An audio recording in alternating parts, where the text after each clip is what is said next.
To discuss the future of German cannabis policies. Leading us in this discussion is Dirk Heidepriem. Dirk Heidepriem, let's hear it for Dirk. He's around here somewhere.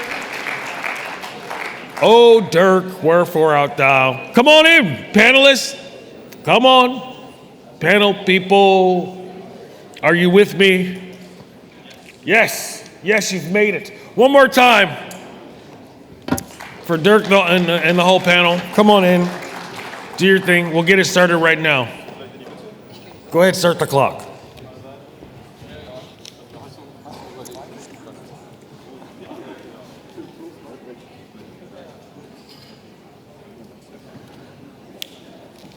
Do we see who's here? Wonderful. Thank you.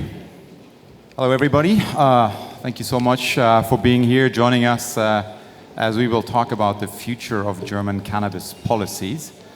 My name is Konstantin von der Gröben, a co-founder of Demican, and I'm today in the moderator's shoes. Very unusual first time for me, but I have with me an esteemed panel here that will tackle that very interesting issue.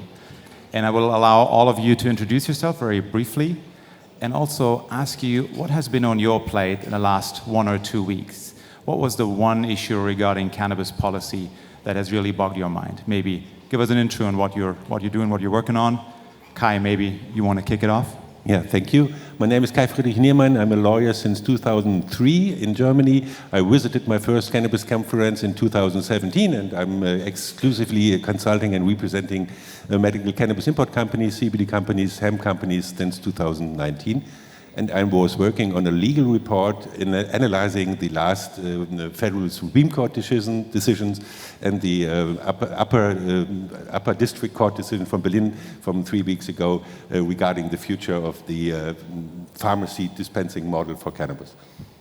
Thank you. Hello, my name is Jan Ludwig. I'm an IP lawyer by heart. Have entered the cannabis industry roundabout in 2021, and I've just talked to one of our panelists before because I saw him giving this speech there at that time, because that was, directly after things came through, at least for me, and it was kind of a really fascinating moment for me being in this industry and seeing all the dynamic that has been happening since.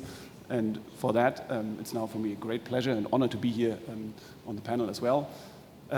Just to give a short dive in what I've been doing in the last couple of weeks.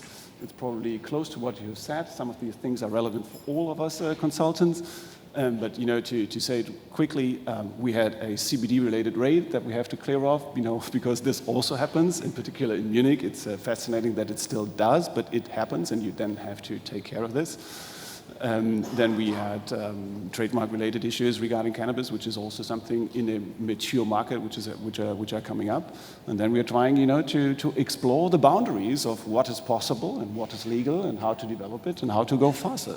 Then we all have to see it is an evolving market, and we don't have all the solutions already in place, and so it's a step-by-step decision, and I think that will be something that we all see, and we will be part of it, and that's the fascinating thing. And for now, I would like to stop. Hand over to you, Franziska.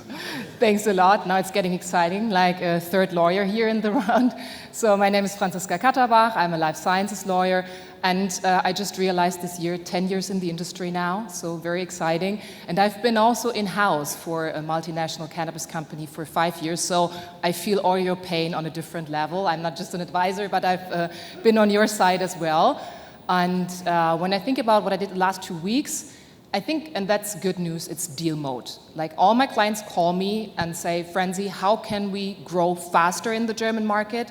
And how can we grow sustainably? So I think the realization now comes to the industry, like, there's no trust in the laws. Like, laws can change. That's a reality.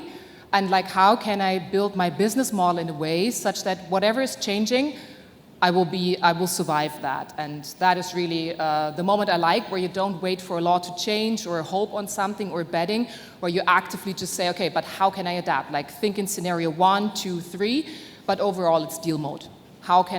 Who's buying whom, how can we cooperate? And yeah, very exciting times. Hello, everyone. I'm glad to be here. I'm Benedict, co-founder and CEO of Cansativa. I'm not a lawyer. However, my co-founder and brother is a lawyer, so maybe I can also bring some expertise from this field to the table. But I'm representing Cansativa. We have over 3,000 pharmacies as our partners. We have the largest multi-brand portfolio. And I'm very happy to provide the operator view to this panel. And over the last 2 weeks, I was especially thinking about how to protect further patient access and how to also further professionalize the market, the industry, to become really a mature and professional industry. My name is Burkhard Lienert. My English is not so good, I hope for your understanding. I speak in German. Okay. Zwischen 2013 und 2017 war ich Mitglied im Deutschen Bundestag, habe in der Zeit viel Kulturpolitik gemacht, aber auch ein bisschen Gesundheitspolitik und da ganz speziell tatsächlich auch das erste Cannabis-Gesetz in Deutschland, was, glaube ich, manches mit auf den Weg gebracht hat, worum wir heute auch hier zusammen sitzen, nämlich das Medizinal-Cannabis-Gesetz, was ja 2017 dann in Deutschland in Kraft getreten ist. Seitdem hat mich das Thema auch nicht wieder verlassen. Ich war zuletzt in der letzten Regierung der Beauftragte der Bundesregierung für Drogen- und Suchtfragen und in dem Zeitraum, wie ihr alle wisst, haben wir das Cannabis-Konsumgesetz gemacht, aber eben auch manche andere Sachen, die auch für das Medizinal-Cannabis-Gesetz notwendig waren. Ich bin kein Jurist, ich bin Politiker und insofern denken Politiker tatsächlich 7 Tage, 24 Stunden immer daran, wie man die Welt ein bisschen besser machen kann. Und das hat mich natürlich auch in den letzten 2 Wochen bewegt. Wie kann man denn den Fragen, wo es eigentlich noch so viel zu tun gibt, was Möglichkeiten betrifft, was vielen Menschen auch zugänglich sein sollten, wo es darum geht, auch bestimmte Menschen auch zu schützen davor, dass Gefahren natürlich auf dieser Welt lagen. Wie kann man es ein bisschen besser machen? Und ich glaube, das treibt uns alle um.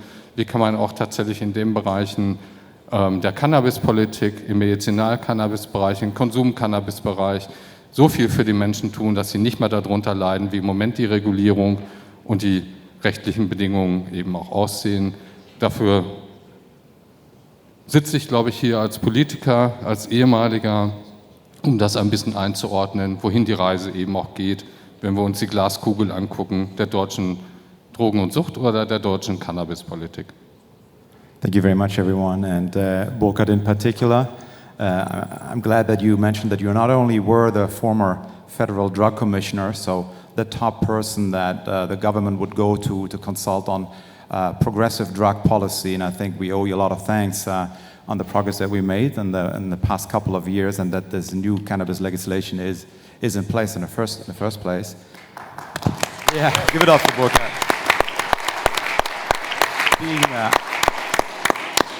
Also important, though, and being a veteran in the industry myself, you were also crucial in drafting the very first cannabis law, the 2017 law that opened up the medical market. So that's when you as a lawmaker did your part as well.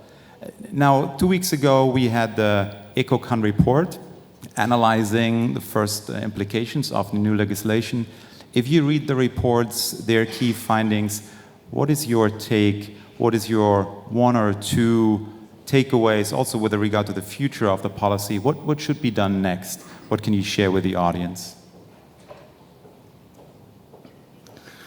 Wenn man sich anschaut, das ist ein Evaluationsbericht eines Gesetzes und die Politik versteht es eben auch so, wenn man Gesetze evaluiert, dann muss man die Fragen eben auch stellen, adressieren und dazu kriegt man einen Bericht. Das ist der EcoCan-Bericht jetzt, der Zwischenbericht wieder. Wesentlich ist eigentlich ja der Endbericht, was passiert dann. Aber er ist aus meiner Sicht tatsächlich nur ein Bericht von vielen Berichten, die wir natürlich in der Zwischenzeit irgendwie über Prävalenzen, über Verhalten, Konsumverhalten, über Märkte auch bekommen. In dem Kontext muss man es einordnen, da wird der Zwischenbericht natürlich eine wesentliche Rolle spielen, weil er bestimmte Fragen natürlich jetzt auch adressiert, was hat sich schon entwickelt. Er zeigt aber eben auch, dadurch, dass wir einen Markt reguliert haben, der bisher anders funktionierte, nämlich bis 2017 gab es den gar nicht, seitdem gibt es Regulierung erst im Medizinalbereich, dann eine Regulierung im Konsumbereich und wir haben Regulierung natürlich im CBD-Bereich und Nutzhanfbereich. Jetzt fasst man das durch einen Bericht zusammen, das kann nicht aussagekräftig sein.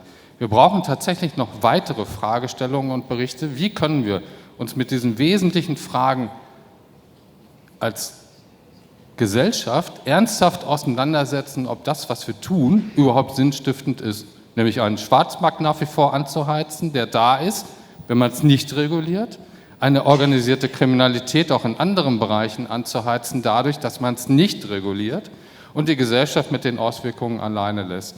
Das sind für mich die Ansatzpunkte, die auch der Ecocam-Bericht nicht geben kann. Deshalb ist es notwendig, daraus die richtigen Schlüsse zu ziehen, nämlich eine Rahmenbedingung zu schaffen, wie es Menschen ermöglicht wird, unter legalen Bedingungen tatsächlich Zugang zu Cannabis zu bekommen, ohne sich eben einem Schwarzmarkt auszusetzen, gesundheitlichen Gefährdungen auszusetzen, etc. So in essence, you're saying you appreciate that there is a report, yet it shouldn't be the standalone source. We need more report. We need way more evaluation in order to keep on moving in that direction of a progressive drug policy. If Benedict, if I turn to you and you sit at the core of the supply chain, I think the report also mentioned that the high THC potency, they at least see that critically. You're handling a lot of product. Do you also see that trend? What is the reason for the trend, and what really drives the purchases of cannabis flowers? Yeah, so I think that's really a great question. So when I look at this report, I'd like to highlight that, first of all, there is also some success in the report, right? So there's no increase of consumption of younger people, for example. It seems to be that the illicit market could lose some ground, could lose some traction, but it's still too early to say, okay, that's the definitive and final assessment. That's important. And with regards to your question, it also states that I think there were around 200 tons stated in the report that were available in the medical cannabis market. So it's clear that this market exploded, it scaled significantly, and the key driver for this is likely the relatively low entry barrier due to telehealth and telemed. It's a valuable and, from our perspective, very good option to provide people access to medical cannabis, especially via telehealth. And again, coming back to your question, THC is definitely one of the price drivers. The higher the potency, the more demand we have. And you also need to kind of understand that the prices in the medical cannabis market, they are below black market. So we have price and a potency and variety which is for patients very attractive, and I think those are really core drivers of this market growth. And again, it's driven by telemedicine, as you pointed out. Kai, I think you mentioned the High Court ruling just a couple of weeks ago. Will that put an end to the telemedicine market? How do you see that playing out in the future? Maybe you can just summarize in 2 sentences what the court ruled. Yeah, for sure. No, a single court rule isn't changing the law from one day to another. This is always a long process, a time-consuming process. And the first ruling of the Federal Supreme Court was that they said advertisement is prohibited. Of course, it is. It is already in the law. But they tried to draw a distinct demarcation between admissible information against forbidden advertisement. And so now we have to, as lawyers, we have to take care of this sentence and make the best of it and to consult our clients. What is information and what is advertisement? And that's a fine line. And the second ruling was at the same time, the same chamber of the Federal Supreme Court saying that questionnaire treatment, questionnaire prescription is not according to the medical standards in Germany. And you're not allowed to advertise for such a treatment, for such a telemedicine platform. and they submitted the case to the European Court of Justice, which will only decide in 3 or 4 years' time about this question. So the advertisement for these telemedicine platforms can continue.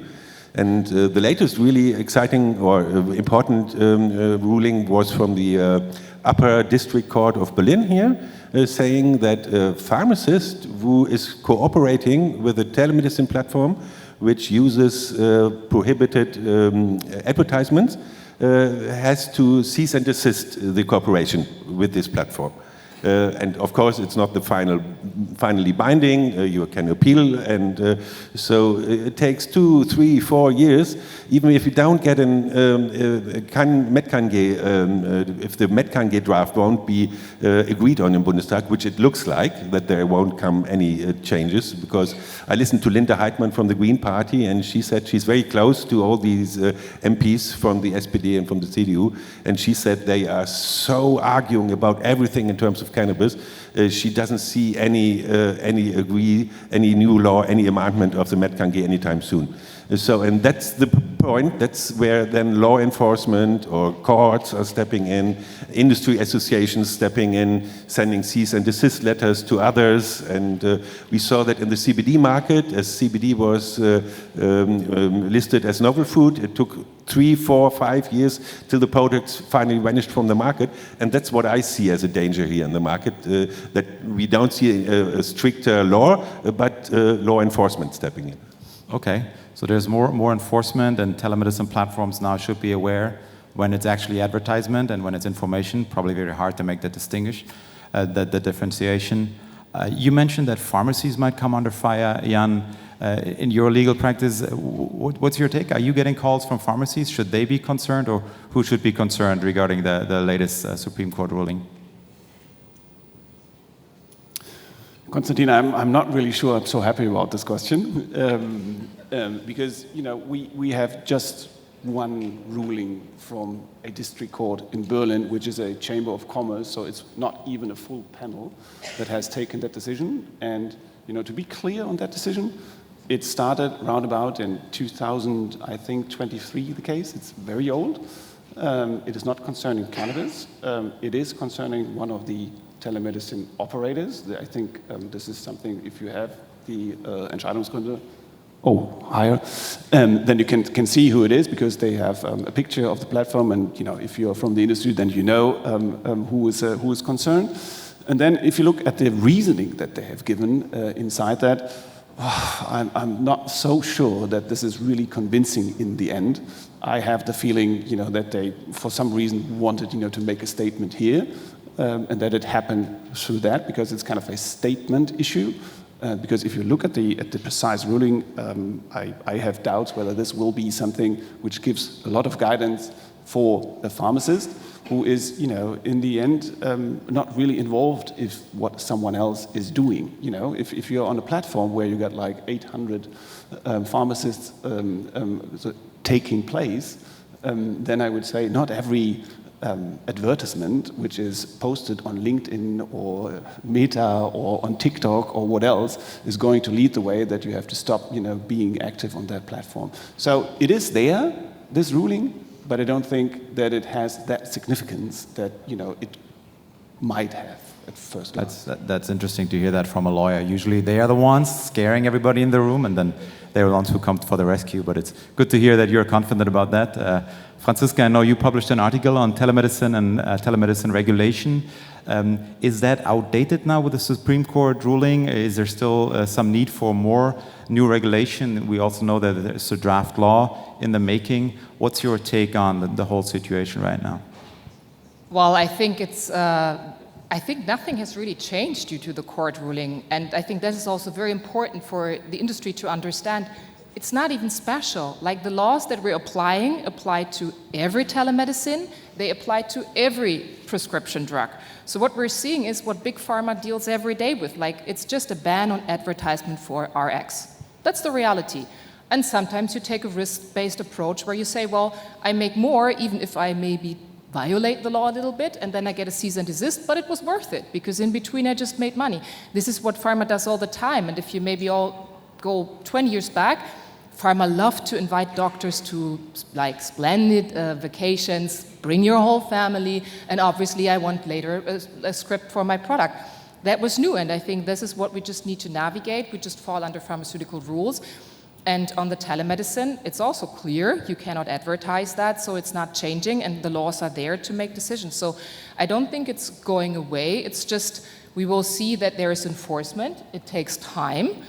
But what I really find interesting, on the very same day where we've seen both decisions, the one decision was, obviously, you cannot advertise cannabis. Well, that's not news. But at the same day, they made the decision, cannabis unrelated, which I find interesting, on the telemedicine platform, where they say, it could be that our restrictions in Germany are too strict. I'd rather ask the European courts for their decision. So it's kind of interesting where they say on the one hand they enforce the law, which they have to, and on the other hand they say, I think we could violate European laws and like the freedom of services, the freedom of goods. So I like this kind of friction where we say, well, we need to navigate through the just pharmaceutical regulations, and yeah, there will be friction.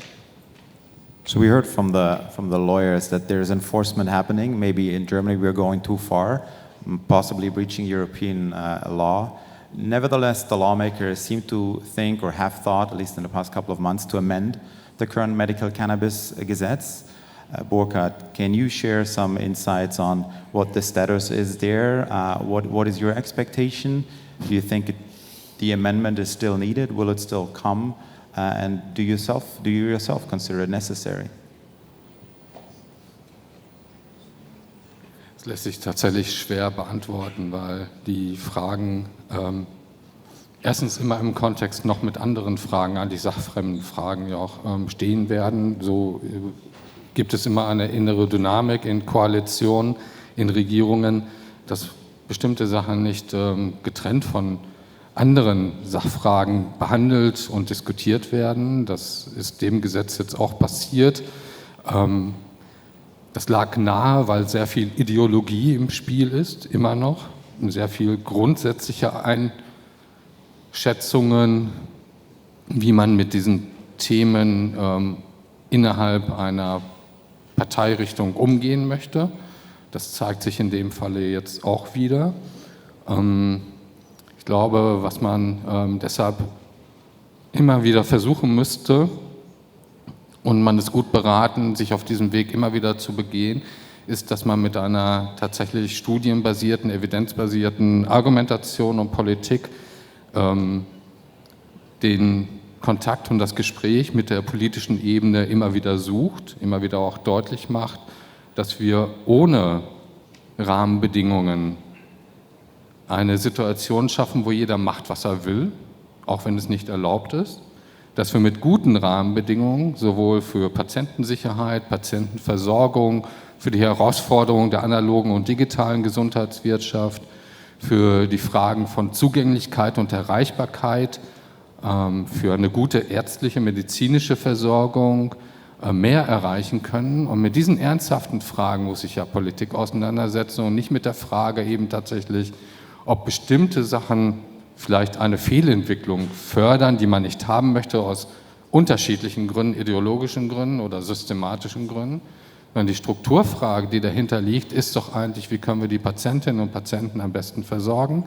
Eine Versorgungsstruktur, die aus meiner Sicht immer solidarisch aufgebaut werden soll. Das heißt auch eben, dass es nicht nur auf Privatpatienten eben beruht, sondern eben nach wie vor in Deutschland auf die Versorgung von GKV-Patienten, das solidarische Prinzip auch im Mittelpunkt steht und natürlich die Vielfalt an Möglichkeiten für die Behandlung, damit man nichts ausschließt, was Menschen letztendlich eben helfen kann. Ich glaube, das ist das, wo Politik in den nächsten 2-3 Jahren noch gut beraten ist, nochmal genauer hinzuschauen und keine Schnellschüsse loszulassen.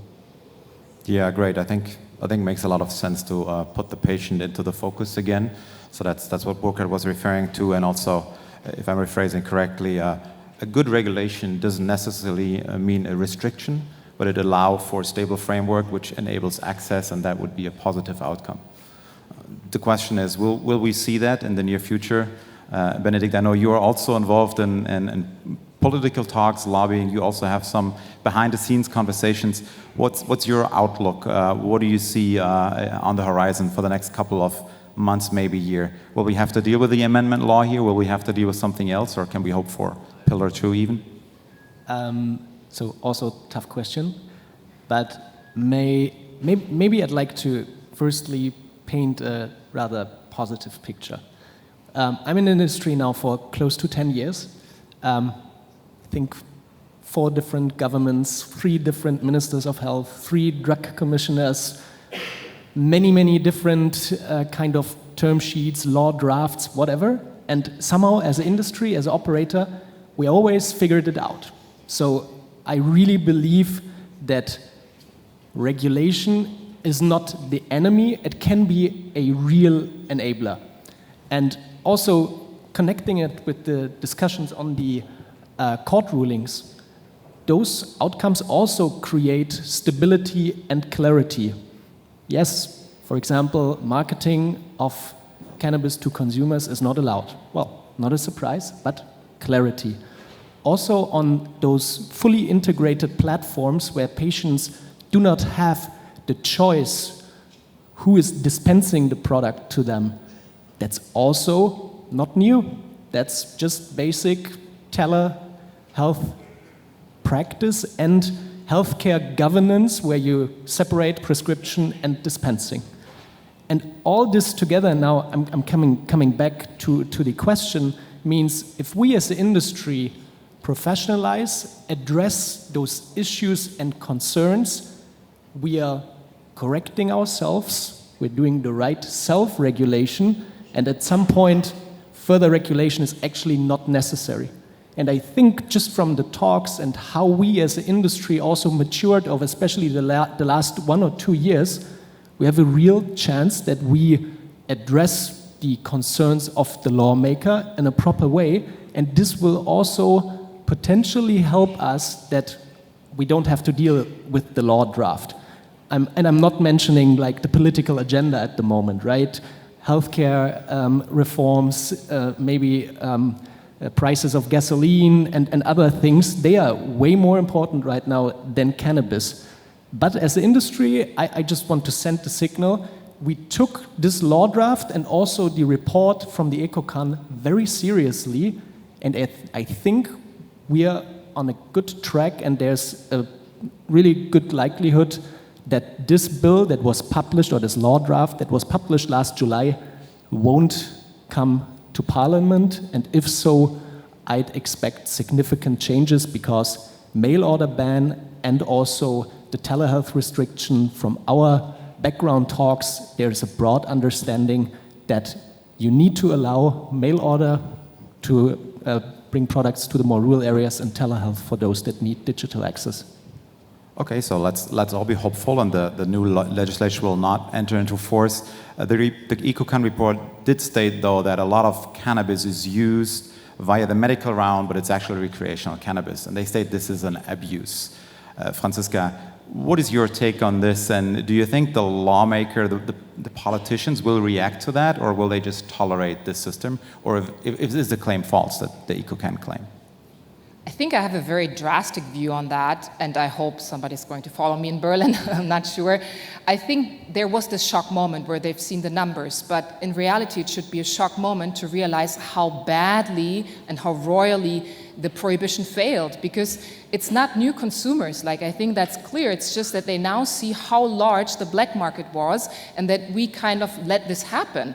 So this should have been my take from all of this. It's like, yes, could there be recreational patients that are now getting via the medical route their product? For sure. But where's the problem? Because at the same time, we would allow them to go to grow their cannabis at home. By the way, they likely don't have a laboratory, they don't have GMP, they're not paying taxes like the pharmacy does. So for me, it's like, what are we even bothering about here? Because like, the product has been sold, either in the black market or somewhere else, or grown at home. So why do we have a problem when people, at the very least, get standardized quality from the pharmacy? At the very least, a doctor was involved, and we can control it somehow, and, good for all of us, tax. Like, I mean, our government can really use more taxes. So I don't really understand the point of killing an industry. But, and here I go back to you, Benedikt, I think the industry has not tackled it properly to give the government comfort that we're doing it right. And nobody's going to do laws for us. Like, nobody's waking up and say, Benedikt, what law can I do for you? Like, this is not happening. We need to convince the people in Berlin, like, there's good operators, there's good practices, and we play by the books, and this is the amount of taxes we're paying, this is the amount of people we're employing. Because that, and I agree, like, we have much bigger fish to fry these days in healthcare and overall. So I think we need to get a better messaging, like showing, like, we're not the enemies, like, we can be part of the solution here, and we're not the problem. And again, I don't understand why it's super bad to say, oh my God, you went to telemedicine, you got your product dispensed by a pharmacy, but I really like it when you grow it at home. Yeah. Like, that's for me something I don't understand. This echoes kind of the statement that Adrian... it echoes the statement that Adrian made in his keynote. The market was there before the law. The question really is, how do we serve the market? How do we legally serve it? And Jan, what is the discussions that you have with your clients? Do you agree with Franziska? Do you also think they should be separated? Is there no issue with this? Are we moving in the right direction? Well, it's again a very good question, Konstantin, but I would like to probably say one other remark that I had regarding the study, because I know that we are all talking about medical here, but in this study we also had this, the name is the associations, cultivation associations, which no one can really pronounce in English, so sometimes we just say the social clubs. And there you also had this kind of regulation, and you know, the clear finding is it's so highly over-regulated. And then it's also done so differently in our different member states that it is nearly impossible for these guys to fulfill the function that they should, you know, based on the law, what they should have. When we are talking about 360 kind of licensed cannabis social clubs in Germany, it's just way low than we, you know, really had expected this in the first place. And the thing is, sometimes I don't like this bashing which is happening on this abuse thing, right? It is kind of, you know, they always say, wow, this is not okay. But you cannot, on the other hand, say, if there's a demand, right? And I sometimes say it's like water in a building. You know, it flows the way. You can't really stop it. And so, you know, you have to build these things where they should go to. And if you kind of prevent that you have the legal resources, then you probably see some things that were not initially or work as planned. But then you know, then just saying this is an abuse does not help where we are really looking at. And I think that's also something where we could, you know, be better sometimes. Very fair point to make. And Kai, last question for you. What's your take? Is the cannabis legalization, is that like a water flow that's continuing in the right direction? Maybe expanding it even beyond the medical market. You mentioned the social clubs, Jan. What's your take on this? And then we'll open it up for the audience. We have one or two questions, time for one or two questions from the audience. I mean, to be honest, it's all about the dried flower, and we see the demands to abolish the dried flower as a prescription, as an application form, and then all the violations would stop immediately because it's about the dried flower. The demand is there. People demand dried flower. We have an estimated demand of 800 tons annually. The medical market is covering 200 tons right now, so 1/4 of the whole market. I want to quote Steve D'Angelo. I heard this quote lately, and I think this is the nail on the thing. It's not about getting high, it's about being well. And where to draw the line between a real patient and a patient who is just looking for well-being. It's impossible. And if you want to really restrict it to extracts and other application forms, which the market isn't looking for, then you have to open up the market and you have to have a commercial route introduced. But we won't see that anytime soon, I guess. We have the final phase of the EcoCan evaluation, which is coming in 2028. This is in 2 years' time. Maybe the CDU has time in this next 48 months to get a bit more relaxed and to get a new view, a new dimension on the things, and they will respect the positive results. But there will be positive results by the last evaluation phase for sure. And then we have, of course, the European side of things. We heard that there is in the European Parliament, a cannabis working group, but they are not really working. So they're trying to change the framework decision from 2004. That would be a precondition that Germany can take further steps, because it was always the argument that EU law is hindering full legalization. So we would to see their developments, hopefully by 28. And then we have the chance for next evolution of the market. But till then, I'm afraid we have to live with these medical patient-derived flower disruptions. But again, it's about being well and not about getting high. And we can live with that, and we can handle that in a dogmatically sound way, I guess. Yeah, which brings us back to Burkhardt's statement. This is, let's be patient-focused, consumer-focused. What is really the consumer's need there? Do we have questions from the audience? Yeah, I see 2 hands raised over there. Michael, be so kind to hand over the mic. Maybe quickly introduce yourself. And it's Bo Whitley, everybody. Let's hear it for Bo. So I'm Bo Whitney, Whitney Economics. I've analyzed the supply on the imports. 200 tons basically supports 800,000 consumers. And so there's a saturation of supply, in my opinion, and any attempt to restrict the number of telemedicine patients will only exacerbate the oversupply.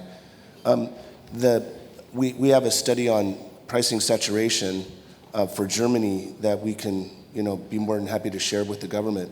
My question is, when there's pricing compression due to oversupply like this, it's great for the consumer, $4 grams or €4 grams versus 8 or 10, but it's terrible for operators and investors that are trying to enter into this market. So what type of policies can be proposed to protect the investors and the people trying to export into Germany as much as it's meant to protect the consumer? Wonderful question. So we need some protectionism, don't we? Benedikt, maybe you as an operator sitting at the core of the supply chain, any wishes that you'd have for the government to restrict imports? Do we see an oversupply? Do we see the price compression? So we see a price compression for sure over the last, especially I'd say 24 months. And it was quite significant. But I would not agree that as a business you can't run a profitable business. So the price compression and the level we are at right now gives enough margin and value across the whole value chain. That's at least my view. And the ask for protection or maybe import quotas or maybe something like that, I'm just not in favor of this, because I'm a believer in a broader European opportunity, and I believe that Germany shall be positioned as the hub and import hub for a broader pan-European opportunity. And if we restrict us too early on, for example, import quotas or so, I think we might leave out this massive opportunity as German operators that really play the European game. And until then, everyone in the value chain just needs to work harder, become more efficient, and optimize margins. And then over time, you'll have a wave, and you'll also have phases where after a oversupply will come a over demand, and it'll at some point come to a equilibrium. But we need to have this European opportunity. Cool. One more question. We have time for one more. Yeah, barely. Please.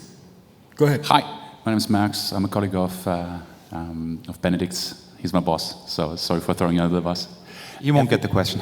Every single panel, every single keynote this morning had a point about data availability, lack thereof, lack of studies, open questions. And I just wanted to pick your brains. what open questions do we actually have? What can we as an industry do to come together to answer them?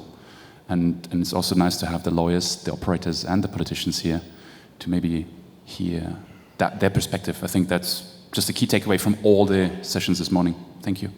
Data is missing, and what data would we need? Maybe to our lawyers, is there a lack of data? Is that something that your clients are troubled with? And you want to take the question? First of all, I did not really get the question. That is, I think the question is like, we are lacking data to make informed decisions. Is there a way to get more data? I think that is not a good question for a lawyer, because we are all thinking about use of AI and stuff like that. It's more an economic question. So it's nothing that troubles your clients. This is, I mean, Burkhard, you mentioned that we need more studies, weitere Berichte. Is that something that you would underline as well? And also, do you share Kai Friedrich's opinion, let's wait for the next 2 years before we do more regulation? Erstmal abwarten, 2 Jahre? Also wir brauchen mehr Studienberichte, definitiv. Wir brauchen die tatsächlich nicht nur in Deutschland, was den medizinischen Bereich betrifft, sondern auch im Konsum-Cannabis-Bereich über die Auswirkungen auf den europäischen Markt. Das ist notwendig. Wir sehen ja, wir haben in Deutschland das gemacht, was europarechtlich möglich war mit dem Konsum-Cannabis-Gesetz.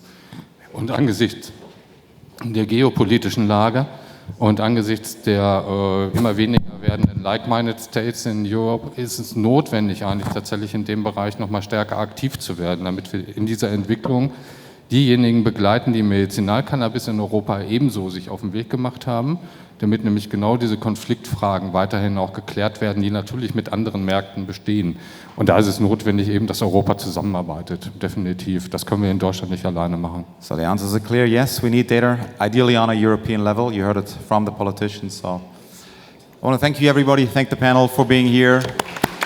Great discussions, and you'll find us around on the conference for further questions.